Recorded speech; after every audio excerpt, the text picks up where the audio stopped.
Welcome to Disruptive Successor, a show for next generation leaders in family businesses and entrepreneurs who want to disrupt the status quo and take their existing business to a whole new level.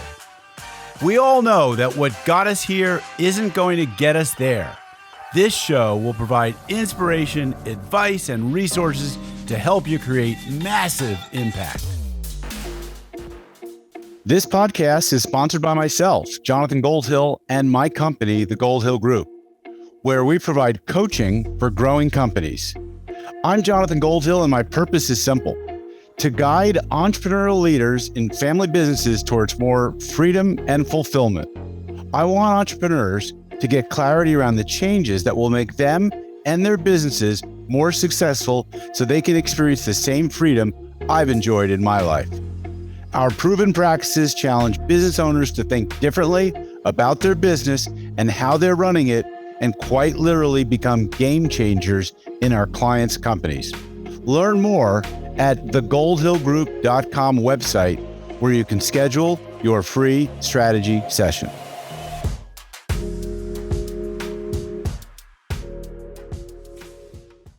Hi, it's Jonathan Goldhill, and welcome back to another episode of the Disruptive Successor Show.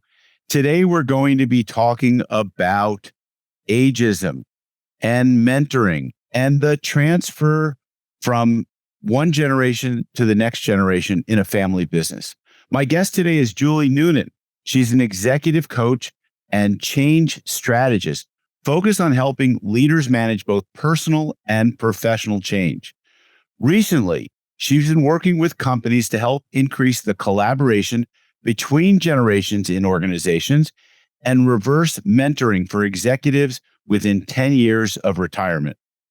Julie is passionate about building collaborative capabilities across generations and helping to reduce ageism by ensuring senior level leaders remain relevant even in the face of significant change.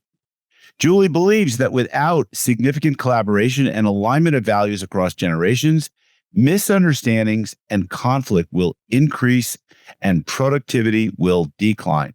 For families, she's seeing greater reluctance to turn over control from one generation to the next for numerous reasons, including values, people retiring beyond 67 because they want to contribute, and more.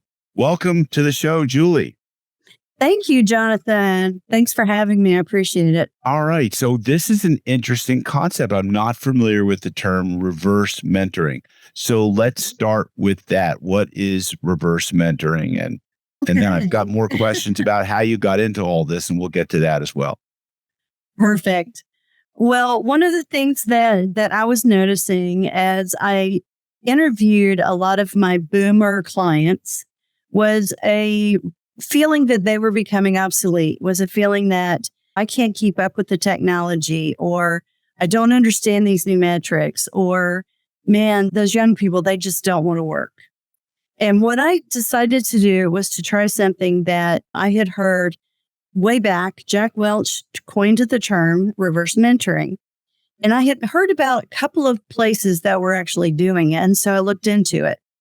And what it is putting a Gen Xer with person from the boomer generation or an early Gen Xer, and then the millennials together, so 1-to-1, and starting off with testing their values, allowing them to mentor each other. Now, when Jack Welch started this in the 90s, he actually was asking the younger generation of engineers in GE to mentor and coach the older engineers in the company. We're turning that a little bit on its head now because we can learn, both generations can learn from each other. And that's what we want to espouse in the program that I run. Yeah, I think that's really interesting. And I want to understand how you got into this, because I think that I agree with you. There's a lot of ageism out there. I think to some degree that I'm guilty of this because I'm trying to coach next generation leaders in how to scale their businesses. And it's difficult when they've inherited maybe some older generation people. And these older generation people can't get with the modern times. They're not good with the technology, the software that my clients are implementing or installing in their companies become difficult. I'm oftentimes recommending business operating systems and like a rule book or a playbook about how we do things around here. And they're not used to that. And it's not how it was done before. And like they were almost like craftsmen, and now we're almost like computer technicians with this stuff. So what was your story? How did you get into this work? What was your experience? And then we'll talk about like, how do we deal with some of these ageist issues? Well, when my personal experience is when I was 57 and it was COVID, and I was actually laid off from the consulting industry. And I had been working in consulting as well as in various corporate and government agencies internally as well for 30 years. What I experienced was that I wasn't getting callbacks from recruiters for jobs that I could, obviously was qualified for. And so that was an indication to me that maybe I was being put out to pasture, so to speak. So I decided to start my own company. And in doing that, one of the things that I wanted to do was not only change management consulting work, I also wanted to do a lot more executive coaching work. So I talked to a lot of boomers, interviewed a lot of boomers at the time. And the one that stood out to me the most was my brother-in-law. And my brother-in-law has 3 sons, and each of those sons has their own company now. And my brother-in-law is still obviously an investor in those companies, but is also still involved himself, mainly because he's a little reluctant to turn over the baton from a basic business values perspective. He will willingly admit, and he does say this, they use me for my gray hair. So they use me to go out and hobnob. They use me to go out and grease the palms. They use my network. They use my business savvy. But as soon as they start implementing new marketing techniques or online marketing or outreach to influencers or whatever the case may be, that's out of my wheelhouse. I don't even know what the metrics mean. And so he says, they tell me just to leave the room. They'll tell me if there's anything wrong with the books. So that got me thinking, and I followed up with some of his observations to the other boomers that I was interviewing and getting my business started. And those themes just kept coming back up. The ageism, the terror that if I lose my job now, what am I going to do? I'm not ready to quit. I'm not near retirement age yet. I've got 10 more years left. Why are they putting us out to pasture or this soon? We've got a lot left to give. And so that really started my campaign, if you will, of recognizing that ageism is a true topic out there that we need to be considering. And that companies, if they're facing workforce shortages, really need to pay attention to the fact that there are many experienced individuals that maybe don't want to have a full-time job. They want the freedom that they've earned. They want to not have to pour all of their soul into whatever it is that they're doing. But man, can they offer a lot of value to companies brought in at the right place and time. I think you're really onto something. I love this concept of, and maybe it's bilateral or unilateral mentoring back and forth, because like the older generation has a lot of wisdom and the younger generation has a lot of firepower. And the younger generation knows how to use technology and social media, but the older generation knows how to probably influence and communicate. And so if they can be brought together, if the knowledge can be transferred from the older generation to the younger generation, doesn't understand a lot about maybe the product or service and the relationship. Like there's more complexity there that the older generation has and can bring to the younger generation. So I think this is a really interesting topic. and is the value of older people and how to make themselves relevant. I think one of the challenges is that as older people age and get stuck in their comfort zones and get stuck in the habits, old habits, then they don't learn new things. And maybe it's not that they have to learn the new things, but they have to be open to learning the new things. And I think it's that flexibility and that willingness that could make a big change. So you talked about like values and lining up and looking for maybe a match or mismatch between boomers and Gen Zs and Xers and millennials. You told me that you do a value assessment first start working with a client. How do you go about doing that? What does that look like? What's the process? Well, I use a tool called the Barrett Values Assessment. It's on the online. It's $20. Okay. All right. And it is a phenomenally helpful tool. Literally, it is 100 value phrases, terms like family, like integrity, companionship, friends, those sorts of terms. And the participant is asked to pick their top 10. Obviously, most people start down the first line, and they're all good. That's the thing. In our minds, values are good or bad, etc., based on our life experience. All of these values are excellent. Who's going to say no to integrity? Right? Right. So it forces. Except integrity might have very different meanings. Exactly. An integrity to a younger person and an older person might mean very different things, right? Absolutely. So what we do is once we get the results, we actually debrief each person separately so that they can get comfortable with what the assessment says to them and that they can agree with what the assessment says about them. And we can have them explain why those values are so important to them. And then we put the two participants together in a moderated discussion to talk about values and the importance of values in understanding each other and finding each other's strengths and using those. And then we compare. And actually, your comment about integrity can mean something different to each participant. We actually debrief those differences. And we come to an understanding with each other of, okay, this is my value set. You can agree or disagree. It doesn't matter. What matters is that you understand my value set. I understand your value set. Now, let's get to work on the business issues.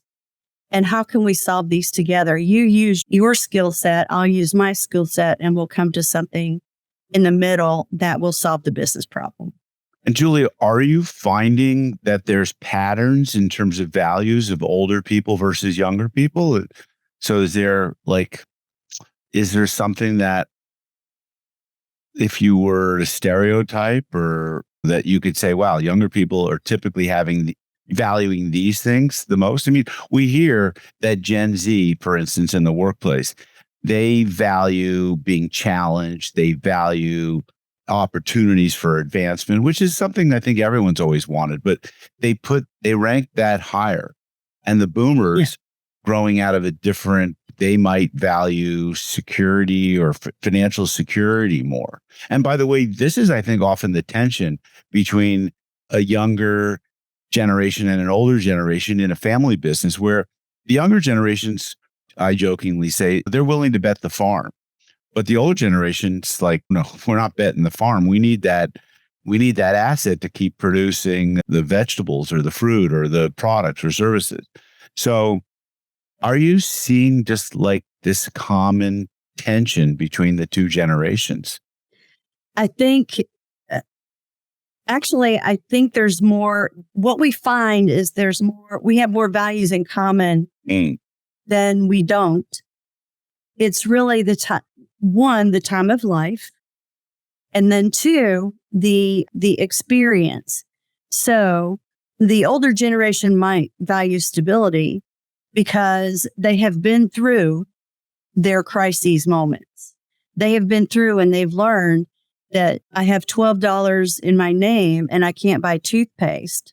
This is probably as low as I'm going to go. And that was actually a good example. That's from my life. So I learned in that situation that I can prevail even as low as I can go. Maybe some of them haven't had those experiences quite yet. So they're willing to take that the farm mentality, the modern elders is what I'm hearing. Yes. The modern elders, the modern elder or the patriarch or matriarch of the family will look at it and say, okay, yeah, I like the idea.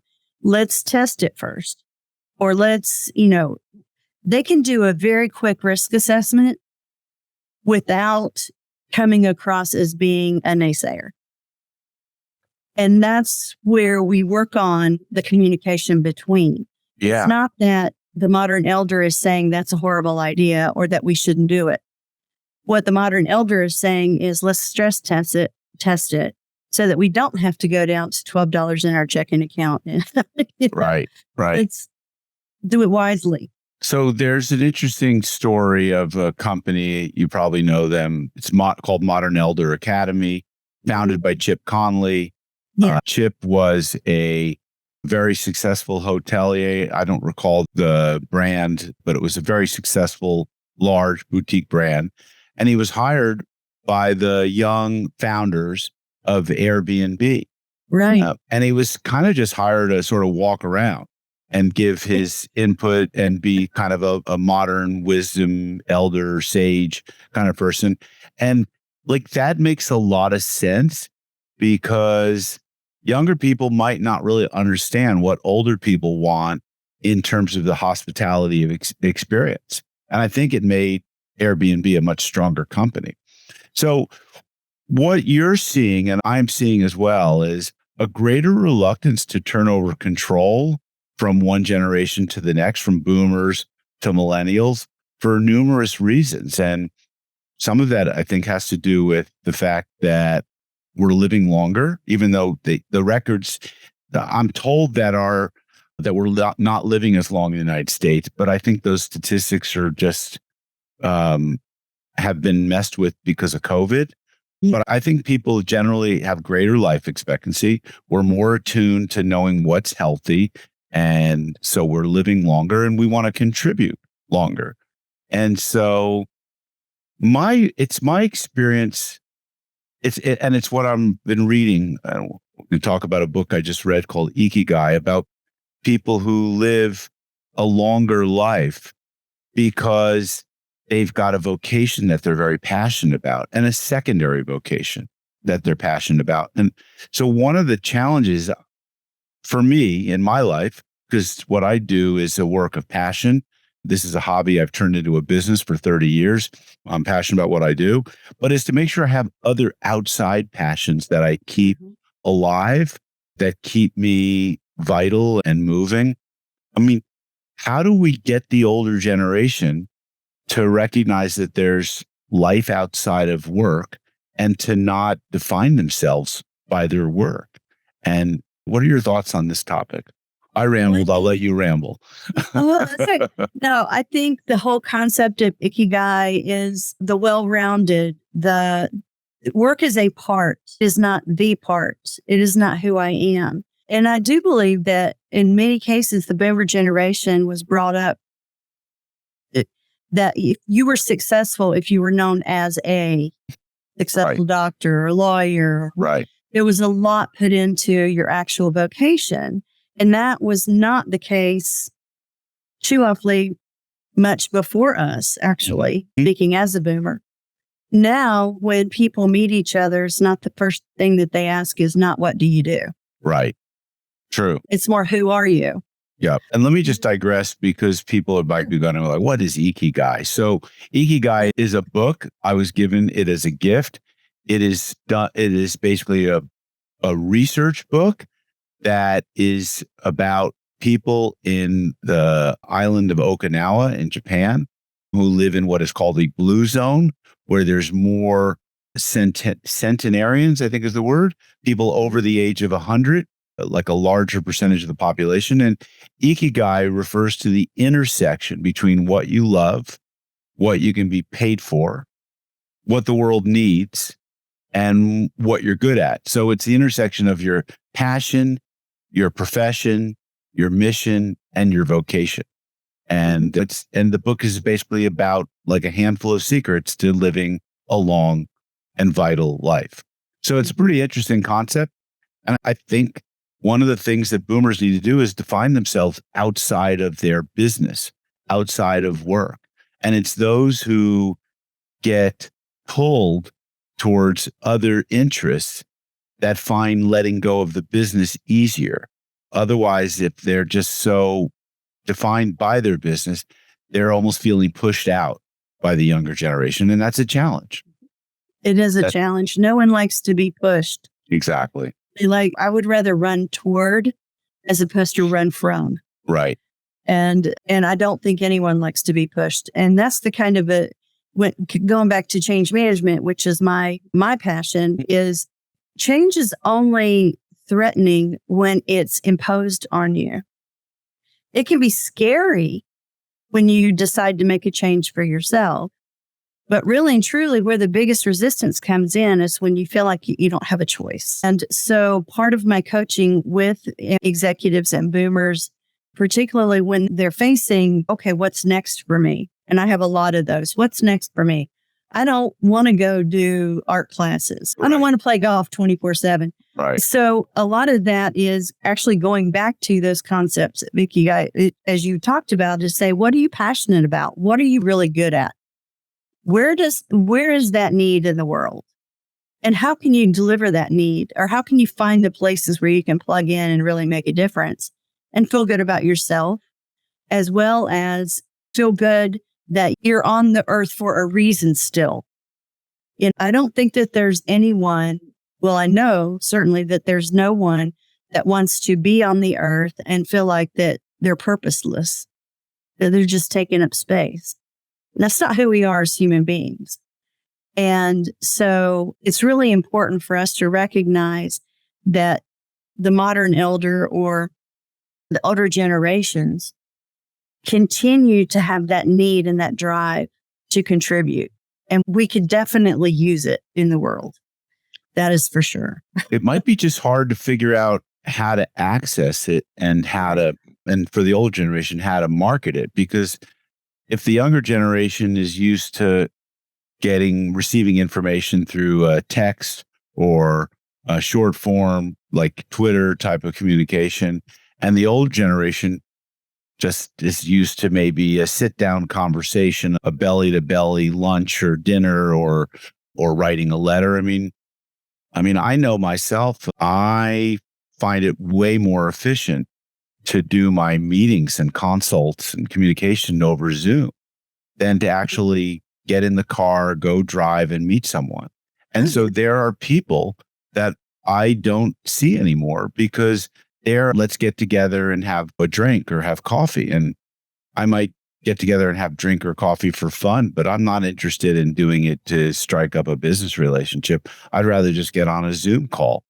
Right. So how do we bridge do you have any thoughts or experience about how do we bridge the gap when there's a technology barrier that keeps the older people from understanding how to get on Zoom and the younger people from wanting to get in their car, which they might not even own, by the way. So taking an Uber and meeting someone for a cup of coffee and having a qualitative conversation. I think there's a place for everything. And I think just like when we look at the younger generations, we have stereotypes. They don't want to work. They're lazy. They're whatever, right? We have the same thing about the older generation. First of all, most everybody in our from the age of about 75 down is familiar enough with technology to be dangerous. Right. So I think we're kind of over the whole, I don't do technology at all. That was my stepdad who recently passed, but he wouldn't even have a computer in the house. I don't run into that at all anymore. Okay. If you're in corporate America, you are using a computer or for sure of some, yeah. So those kinds of barriers are down. I think where the bigger barriers is actually the work ethic and the values. Gotcha. Technology is becoming interestingly enough, as much as it's changing, technology seems to be becoming less of a barrier over time. And that's another thing that I do with reverse mentoring is I make it okay for the modern elder to ask for help with a piece of software, or what does this do? Or why should I pay attention to it? What's Twitter all about? And why is everybody what's Chat GPT? I keep hearing that and I don't know what it is. And I don't want to ask anybody because I would be embarrassed. All right. Understood. So, I make that safe space. Yeah. Where they can each be vulnerable and stupid about something, and it's okay.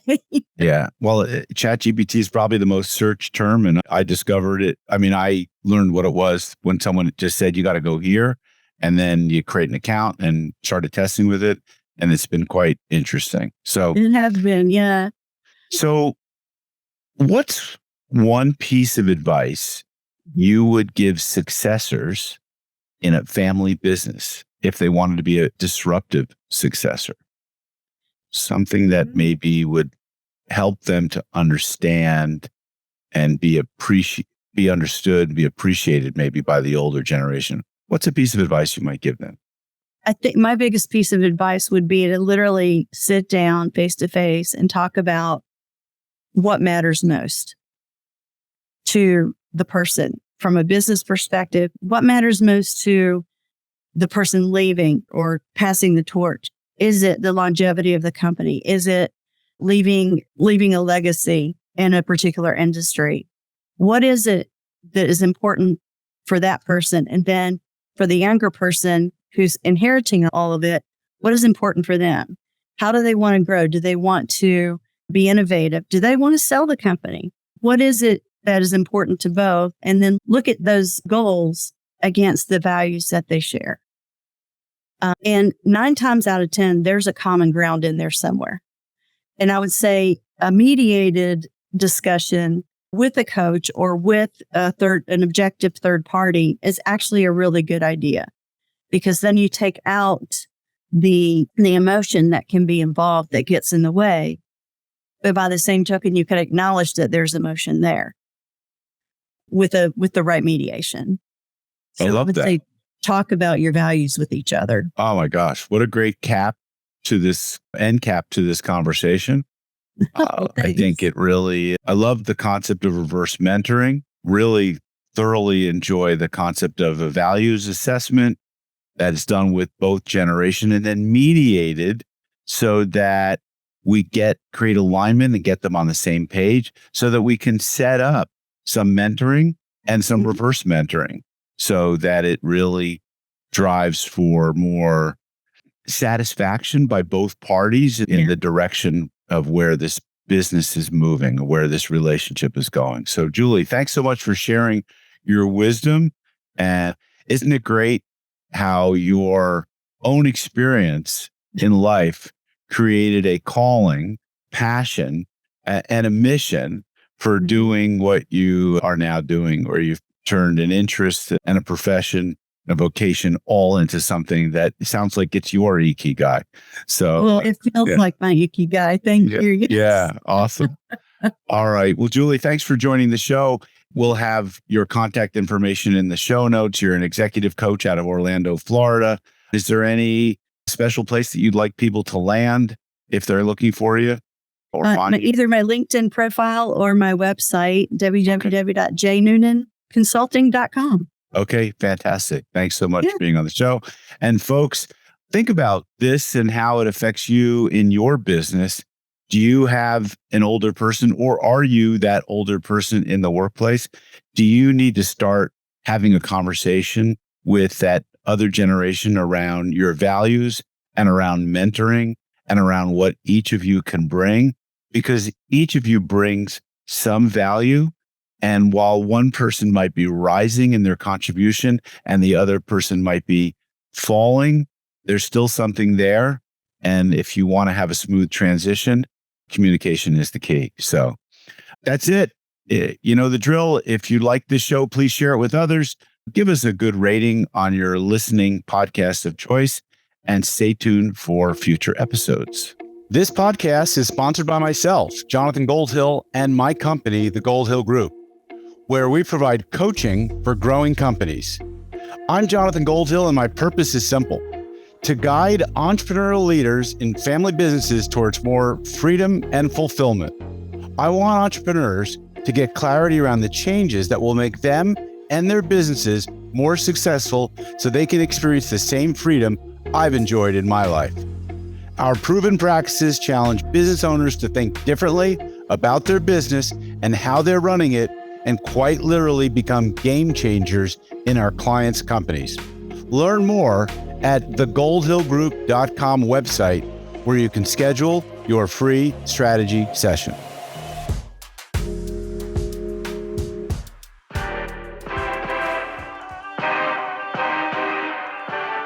Thank you for joining us on the Disruptive Successor podcast. If you enjoyed today's episode, please subscribe, review, and share with a friend who would benefit from the message. If you're interested in picking up a copy of my book, Disruptive Successor, go to disruptivesuccessor.com.